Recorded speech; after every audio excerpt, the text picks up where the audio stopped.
আজকে আমার শ্রী শ্রী অনুকূলচন্দ্র ঠাকুরের আলোচনা। ঠাকুরকে ডাক্তার, হরিপদদা, টেরিদা এরকম অনেক ভক্তই তেল মাখাতেন ঠাকুরমাকে। পাবনায় থাকতে ছোট ঠাকুরমার ঘরের বারান্দায় তেল মেখে ঘরের পিছনের কলঘরে চান করতে যেতেন।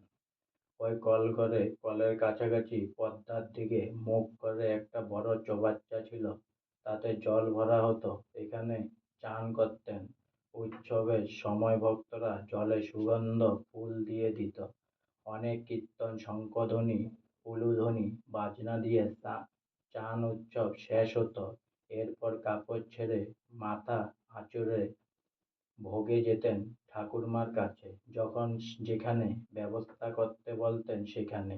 তাই ঠাকুরমার বাড়ি ভিন্ন মাতৃমন্দিরের বারান্দায় ভোগ হতে দেখেছি। হয়তো কোনো কারণবশত ভোগ হয়েছিল, জানি না।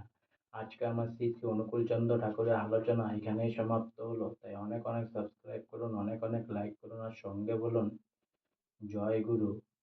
অনেক অনেক ভালো থাকুন, অনেক অনেক সুস্থ থাকুন, আর সবাইকে হেল্প করুন। জয় গুরু।